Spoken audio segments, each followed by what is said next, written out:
العليم من الشيطان اللعين الرجيم. بسم الله الرحمن الرحيم.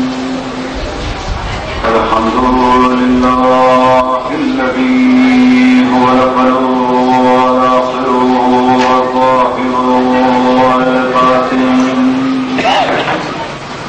والصلاة والسلام على أشرف الأنبياء والمرسلين سيدنا ومولانا ومقتدانا أبي القاسم محمد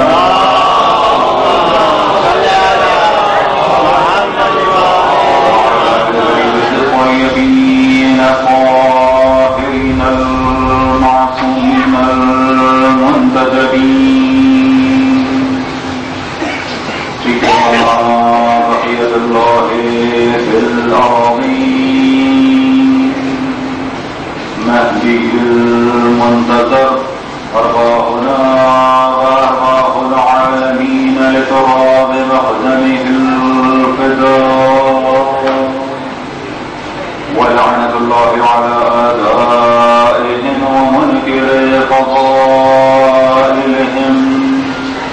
وغاصب حقوقهم إلى قيام يوم الدين. وقال الله تعالى وهو أصدق القائلين: من يتق الله يجعل له مخرجا ويرزقه من حيث لا يحتسب. صدق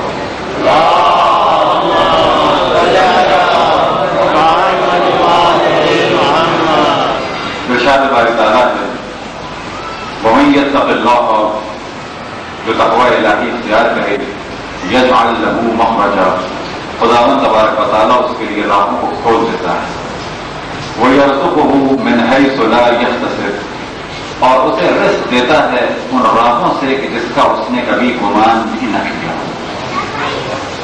اس سے پہلے گفتگو کا آغاز ہو جب لوگ مولانا صاحب کی موجودگی میں لبکشائی ہوئی، البتہ قبلہ کی اجازت سے اور جسارت ہے، انشاءاللہ معاف فرمائیں گے. خدا قبلہ کا سایہ ہمارے سروں پہ باقی رکھے اور ہم ان سے کمال فیض حاصل کرتے رہیں. صلوات پڑھیں بر محمد.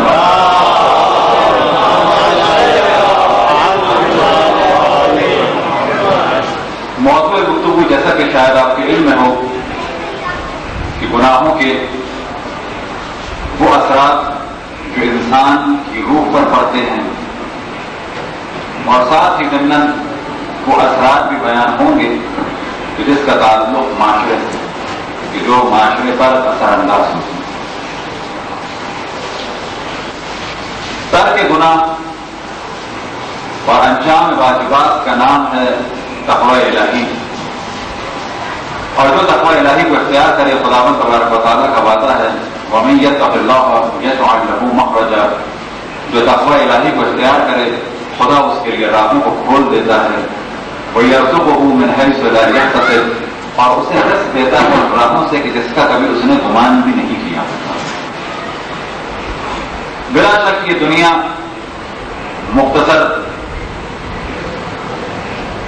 خود مختصر اور بہت ہی زیادہ مختصر سے عرصے کے لیے ہمیں اس دنیا میں بھیجا گیا ہے. بظاہر دیکھنے میں یہ بہت طویل و عریض ہے، لیکن اگر خداوند تبارک و تعالیٰ کی مخلوقات کو دیکھا جائے، خداوند تبارک و تعالیٰ کی اس کائنات کو دیکھا جائے، تو انسان خود بخود یہ اندازہ لگا سکتا ہے کہ دنیا بہت ہی مختصر ہے.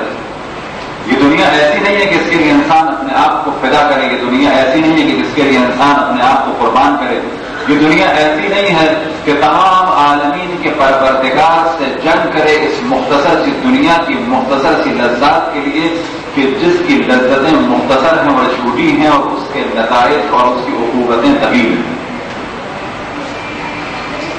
گناہ کو یا فقط گناہ سمجھنے اور حرام کو یا حرام سمجھنے، یا بعض دیگر اگر دقیق نگاہ سے دیکھیں تو گناہ یعنی تعالیٰ کی، رسول اللہ کی اور ائمہ علیہ السلام کی مخالفت، گناہ اور حرام کو انجام دینا یعنی خدا رسول اور ائمہ علیہ السلام کے مقابلے میں کھڑا ہونا اور ان کے مقابلے میں جنگ کرنا. گناہ یعنی خدا رسول اور ائمہ علیہ السلام کے حکم کی نافرمانی کرنا. گناہ یعنی خداوند تبارک و تعالیٰ اور رسول اور اہل بیت رسول کی دعوت پہ لبیک نہ کہنا، کہ وہ ہمیں دعوت دیں آخرت کی جانب، وہ ہمیں دعوت دیں معرفت الہی کی جانب، وہ ہمیں دعوت دیں خداوند تبارک و تعالیٰ کی اطاعت کی جانب، اور ہم انہیں منفی جواب دے کے اس مختصر سی دنیا کی جانب رخ کریں. دنیا کے بارے میں مختصر سی مثال یا ایک ایسا خاکہ کہ جس سے اندازہ لگایا جا سکے دنیا کتنی مختصر سی ہے، اور یہ مثال خود بھی ہمیں اچھی لگتی ہے، لہٰذا کئی جگہ اس کو پہلے بھی بیان کر چکے ہیں. پہلی چیز یہ کہ انسان جب دنیا کو دیکھنا چاہے تو یاد رکھیں کہ جتنے بھی علوم ہیں، طبعی ہیں، مثال کے طور پہ فزکس ہے، کیمسٹری ہے، یا وہ علوم کہ جس کو عام طور پہ ہمارے یہاں سائنس یا اس کے مختلف شعبوں سے یاد کیا جاتا ہے، ان کو انسان اگر پڑھے تو بلا شک یہ ساری چیزیں معرفت الہی کا ذریعہ ہے، چاہے وہ بایولوجی ہو، چاہے وہ باٹنی ہو، چاہے وہ فزکس ہو، چاہے وہ کیمسٹری ہو، چاہے وہ ایسٹرونومی ہو. لیکن انہی علوم میں سے ایک علوم یعنی ایسٹرونومی یا بعض دیگر نجوم یا حیات، کہ جب انسان اس کائنات کا مطالعہ کرے، اس کی وسعت کو دیکھے تو یہ چیز بہت ہی زیادہ معرفت الہی کا ذریعہ بنتی ہے. کئی جگہ ہم نے بیان کیا ایک زمانہ تھا یہاں پر حسن اسکوائر پہ پلانیٹوریم تھا. اب سننے میں آیا ہے کہ شاید بند ہو گیا ہے، اور واقعی بند ہونا بھی چاہیے. جب اس حضور کے مراکز زیادہ ہو جائیں تو اس قسم کے مراکز کے جو علمی مراکز ہوں وہ خود بخود ختم ہونے لگتے ہیں. ہمیں نہیں پتا کہ ختم ہوا یا نہیں ہوا، لیکن سنا یہ تھا کہ شاید بند ہو گیا ہے، لیکن اصولاً بند نہیں ہونا چاہیے. یہ علمی جگہیں ہیں اور ساتھ ہی معرفت الہی کا بھی ذریعہ ہیں یہ جگہیں. وہاں انسان جائے اور دیکھے. ہم یہ سمجھتے ہیں کہ زمین بہت وسیع و عریض ہے، بہت وسیع و عریض ہے، شاید ہمارے مقابلے میں، ہماری خواہشات کے مقابلے میں، ہماری زندگی کے مقابلے میں، لیکن خداوند تبارک و تعالیٰ کی مخلوقات کے مقابلے میں اور خداوند تبارک و تعالیٰ کی عظمتوں کے مقابلے میں، خداوند تبارک و تعالیٰ کی قدرت کے مقابلے میں، خداوند تبارک و تعالیٰ کی ذات کے مقابلے میں اس زمین کا کوئی حساب ہی نہیں ہے. بہت ہی معمولی سی اور حقیر چیز ہے. لہذا کسی نے سوال کیا عرفا میں سے کسی بڑے عارف سے کہ یہ دنیا کنواری ہے یا اب تک یہ دنیا شادی شدہ ہے یا کنواری ہے؟ تو انہوں نے جواب دیا کہ دنیا جو ہے اب تک کنواری ہے. بات نہیں، سوال اصل میں یہ تھا کہ یہ دنیا جو ہے اب تک کنواری ہے یا اس کا کنواراپن ختم ہو چکا ہے، یعنی باقرہ ہے یا غیر باقرہ ہے. تو انہوں نے جواب دیا کہ نہیں، یہ دنیا اب تک کنواری ہے، اور وجہ یہ ہے کہ اس دنیا سے کسی نے بھی محبت نہیں کی اور اس دنیا سے کسی نے عقد نہیں کیا کہ جو مرد جس نے بھی دنیا سے محبت کی اور جو بھی اس دنیا کے پاس آیا وہ سب کے سب مرد نہیں تھے، لہٰذا اب تک یہ دنیا جو ہے کنواری ہے. یہ ایک محاورہ ہے کس چیز کا؟ مراد یہ نہیں کہ اس بارے میں کو دیکھا جائے جو عام طور پہ کہا جاتا ہے. یعنی یہ دنیا ایسی نہیں ہے کہ جس کی جانب انبیاء نے یا اوصیاء نے یا صحیح معنی میں جو مرد الہی ہوں ان میں سے کسی نے اس کی جانب نہیں کیا ہو. یہ دنیا جیسی تھی ویسے ہی ہے، جتنے گئے سب کے سب ایسے ہی لوگ گئے کہ جو اس میں جا کر خود فنا ہو گئے. لہٰذا ایک جانب معرفت الہی کے لیے بہت ہی بہترین چیز ہے علوم حیات.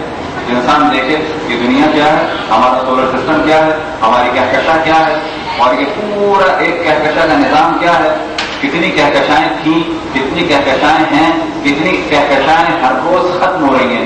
ان کو اگر انسان دیکھے تو خود بخود اس کا سر خداوند تبارک و تعالیٰ کی بارگاہ میں جھک جائے گا کہ میں جنگ کر رہا ہوں اس خدا سے کہ جس نے فقط اس دنیا کو نہیں بنایا، جس نے فقط اس سولر سسٹم کو، نظام شمسی کو نہیں بنایا، جس نے فقط اس ہمارے کیا کہنا چاہیے کہکشاں کو، اس گلیکسی کو نہیں بنایا، بلکہ اس نے اتنی بنائی ہیں کہکشائیں، اتنی بنائی ہیں کہکشائیں کہ جو ہر لحظے ختم بھی ہو رہی ہیں.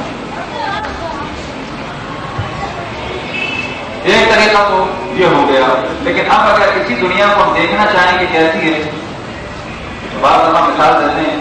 کبھی آپ نے دیکھا ہوگا کہ بچپن میں ہم کافی چیز کو دیکھتے تھے اور بہت عجیب سی لگتی تھی کہ جب کبھی گھر میں گرد اڑ رہی ہو، خصوصاً جھاڑو دی جا رہی ہو اور آپ کمرے میں بیٹھے ہوں اور کمرے میں دروازہ کچھ کھلا ہوا ہو کہ جس سے نور کمرے میں آ رہا ہو، یا کھڑکی کھلی ہو یا ایک شیشہ ٹوٹا ہوا ہو اور اس میں آپ دیکھیں گے کہ نور اندر آ رہا ہے، لائن سی بن جاتی ہے. اس نور میں اگر آپ دیکھیں تو چھوٹے چھوٹے ذرات آپ کو ہوتے ہوئے نظر آئیں گے، گیس کے ذرات ہوتے ہوئے نظر آئیں گے. اس گیس میں سے کسی ایک ذرے کو آپ فوکس کر لیں، کسی ایک ذرے کو دیکھنا شروع کر دیں اور تصور کریں کہ ہماری زمین شاید یہی ہے.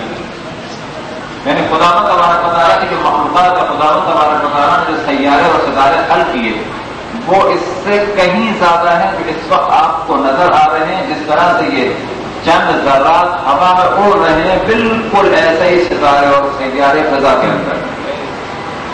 یہ زمین ہماری ہے، یہ ایک سیارہ ہے. کس اعتبار سے کہ یہ سیر کرتا ہے، سیارہ یعنی سیر کرنے والا. اس کے مقابلے میں کون ہے؟ ثابتات ہیں. ثابتات کیا ہیں؟ جنہیں ہم کہتے ہیں ستارے، کہ جو گردش نہیں کرتے ہیں، جو ایک جگہ پہ باقی ہیں. سیارے کیا ہیں؟ جو گردش کرتے ہیں، جو آپ سنتے ہیں کیونکہ ہمارے نظام شمسی میں ایک اور سیارہ ملا، ہمارے نظام شمسی سے ایک سیارہ مائنس ہو گیا، وہ سیارہ نہیں تھا، ایک اور سیارہ ملنے والا ہے. ایک سیارہ جو ہے تشکیل پا رہا ہے. کیا مراد کہ یہ سیار ہیں، یعنی سیر کرنے والے ہیں، گردش کرتے ہیں. زمین ہے ہمارا سیارہ ہے. یہ سمجھنا کہ فقط اس پورے نظام شمسی میں یہی چند سیارے ہیں، نہ ممکن ہے اس کے علاوہ اور جب تک کشف نہیں ہوئے ایک چیز، اور اس کے علاوہ ستارے ہیں، اور ستارے اتنے بڑے ہیں کہ جو بعض سورج سے بھی بڑے ہیں اس نظام شمسی میں. ستاروں کے بارے میں ایک نظریہ ہے کہ جو اسٹیفن ولیم ہاکنگ نے دیا، وہ کیا ہے؟ سپر نووا کا، کہ بعض سیارے ایسے ہیں کہ سیارے ایسے تھے جو سورج سے بڑے تھے، ستارے ایسے تھے جو سورج سے بڑے تھے اور لاکھوں سال پہلے وہ ختم ہو چکے ہیں، لیکن وہ اتنے دور تھے کہ جب وہ ختم ہوئے ان کا نور اب زمین پہ پہنچ رہا ہے. یعنی بعض دفعہ جب نور آپ کو محسوس ہوتا ہے کہ آ کے چلا گیا، ایک تو شہاب ثاقب ہوتے ہیں اور کچھ نور ان ستاروں کا ہے جو آج سے لاکھوں سال پہلے ختم ہو چکے تھے. نور ان کا آج پہنچا ہے. بالکل ایسے جیسے ٹارچ سے آپ نے لائٹ ماری، ٹارچ یہاں پہ بند ہو چکی ہے، لیکن لائٹ کچھ دیر کے بعد، ایک آدھ سیکنڈ سے کچھ وقفے کے بعد وہاں پر محسوس ہوئی، جبکہ یہاں پر لائٹ ختم ہو چکی ہے. تو یہ ذہن میں رکھیں کہ زمین ہماری فقط ایک زمین نہیں ہے، ستارے فقط چند ستارے نہیں ہیں، سیارے فقط چند سیارے نہیں ہیں. یہ سب ستارے اور سیارے مل کے جو ہمارے سورج کے گرد گھوم رہے ہیں، یہ بنتا ایک نظام شمسی. ایسے کئی ہزار نظام شمسی ہیں، چاند فقط ایک نہیں ہے. ان ستاروں کے گرد، سیاروں کے گرد گھومنے والے اور بھی ہیں کہ جو ادھر کے چاند ہیں. آپ نے سنا ہوگا مریخ کے چاند، زحل کے چاند، ادھر کے چاند، ادھر کے چاند. آخر چاند بھی کتنے ہیں یہ ایک الگ مسئلہ. اب ایک نظام شمسی کے جو ہمارے شمس سے گرد گھوم رہا ہے، یہ ایک نظام شمسی ہے. ایسے ہزاروں لاکھوں نظام شمسی ہیں ہماری اس کائنات میں، ہماری اس کہکشاں میں. کہکشاں کیا کہتے ہیں؟ یعنی گلیکسی میں. ہماری گلیکسی کا نام کیا ہے؟ ملکی وے، جس کو فارسی میں کہا جاتا ہے راہ شیری. ایسی ہزاروں لاکھوں کہکشائیں ہیں، تھیں اور وجود میں آتی چلی جائیں گی. اب اگر انسان ان تمام کہکشاؤں کو نظر میں رکھے، ان تمام نظام شمسیوں کو نظر میں رکھے، تو اس کے بعد دیکھے گا کہ زمین کی کوئی حیثیت نہیں ہے. واقعی یہ زمین کی جس کے اوپر ہم رہتے ہیں، یہ وہی ایک ذرہ ہے مثال کے طور پہ کہ جو ہمیں خاک میں اڑتا ہوا نظر آتا ہے. ایک مثال بڑی اچھی محسوس ہوتی ہے کہ اگر ہم اس ذرے کے اوپر کسی خوردبین سے نگاہ ڈالیں، مثال کے طور پر کوئی ذرہ جو ہمیں فضا میں نظر آ رہا ہے اڑتا ہوا، بہت معمولی سا ذرہ، اس پہ خوردبین سے نگاہ ڈالیں اور اس کو